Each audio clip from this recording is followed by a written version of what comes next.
کیا طاقت تھی، کیا آواز تھی کہ ایسے اسود و احمر بھاگے ہوئے چلے آ رہے ہیں۔ وہ کڑکا تھا ایک بجلی کا، یا کہ صوت ہادی عرب کی زمین جس نے ساری ہلا دی۔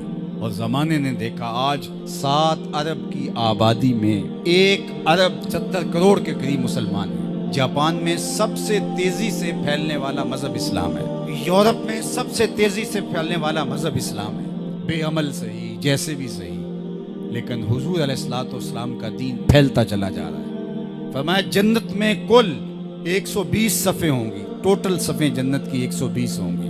40 صفیں آدم علیہ السلام سے لے کے حضرت عیسیٰ علیہ السلام تک تمام نبیوں کی امتوں کی ہوں گی، 80 صفیں صرف میری امت کی ہوں گی۔ یہ ہے حضور علیہ الصلوۃ والسلام کے پیغام کی آفاقیت۔ جدھر دیکھو حضور کے دیوانے دکھائی دیتے ہیں۔ اللہ ہمیں توفیق عمل دے۔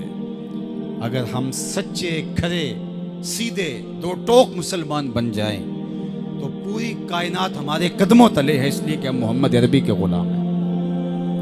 حضور کی وجہ سے کفر مٹا، اور حضور کی ذمہ داریوں میں شامل اسلام کا غلبہ کرنا۔ هو الذی ارسل رسولہ بالہدی ودین الحق لیظہرہ علی الدین کلہ۔ حضور علیہ الصلوۃ والسلام کے دین کو تمام ادیان پر غالب کرنا حضور علیہ الصلوۃ والسلام کا دیا ہوا دین اور پیغام ہے۔ اور قرب قیامت میں اتنی دیر تک قیامت نہیں آئے گی جب تک پوری دنیا پر اسلام نہیں پھیل جائے گا۔ پوری دنیا پر اسلام نہیں پھیل جائے گا، شرق سے لے کر غرب تک، شمال سے لے کے جنوب تک۔ کائنات کی ایک چھت بھی ایسی نہیں ہوگی جہاں محمد عربی کے نام کا جھنڈا نہیں جھول رہا ہوگا، حضور کے نام کے پھریرے لہرا رہے ہوں گے۔ یہ اللہ کے محبوب کی عظمت ہے۔ کفر مٹ جائے گا اور ہر طرف اسلام کا بول بالا ہوگا۔ خلیفۃ المسلمین حضرت امام مہدی کی خلافت علی منہاج النبوہ قائم ہوگی، اسی طریقے پہ قائم ہوگی۔ حضرت عیسیٰ علیہ السلام کے انفاس کی مہک سے دجال پگھلتا چلا جائے گا، اور حضور کے دیوانے آگے بڑھ بڑھ کے اسلام کے جھنڈے گاڑتے چلے جائیں گے، اور پوری کائنات کے اندر پھریرے حضور کے ہوں گے۔ تو فرمایا انا الماہی، میں ماہی ہوں۔ اللہ اکبر۔ الذی یمحو اللہ بی الکفر، اللہ میری وجہ سے کفر کو مٹا ڈالے گا۔ ہر طرف اسلام کے پھریرے لے۔ وانا الحاشر الذی یحشر الناس علی قدمی، اور میں حاشر ہوں، اور قیامت کے دن جو ہے وہ لوگ میرے پیچھے پیچھے آئیں گے اور میرے قدموں پہ آئیں گے۔ فرمایا سب سے پہلے میری قبر کشادہ ہوگی، اور پھر ابو بکر کی قبر، پھر حضرت عمر کی قبر۔ دائیں ہاتھ میں ابو بکر کا ہاتھ ہوگا، بائیں ہاتھ میں عمر کا ہاتھ ہوگا۔ ہاکذا نبعث یوم القیامہ، فرمایا قیامت کے دن ہم قبروں سے ایسے ہی اٹھیں گے۔ اللہ اکبر، کیا شان ہوگی، کیا عظمت ہوگی، کیا رفتوں کے پھریرے ہوں گے۔ اور پھر حضور حشر میں آئیں گے۔ اللہ اکبر، پھر حشر میں حضور کا آنا، اور پھر لوگوں کی پناہ بننا، لوگوں کے لیے امان بننا۔ پیش حق مجدہ شفاعت کا سناتے جائیں گے، آپ روتے جائیں گے، ہم کو ہنساتے جائیں گے۔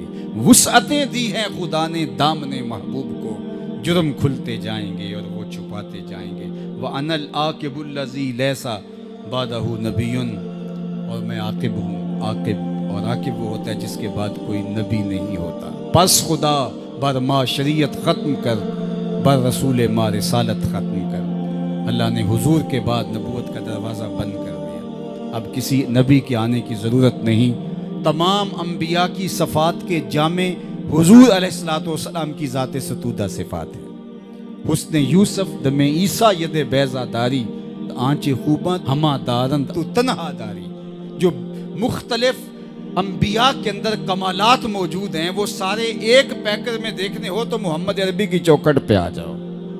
یہاں تمہیں کمال بھی نظر آئے گا، جمال بھی نظر آئے گا، جود و نوال بھی نظر آئے گا، یہاں حسن بھی نظر آئے گا، حلم بھی نظر آئے گا، علم بھی نظر آئے گا، شان و شوکت بھی نظر آئے گی، رحمت بھی نظر آئے گی، اور یہاں ہاتھ میں تلوار پکڑے نبی جہاد فرماتا ہوا بھی دکھائی دے گا۔ ساری شانیں ایک پیکر کے اندر، ایک وجود کے اندر جو ہے وہ جمع کر دی۔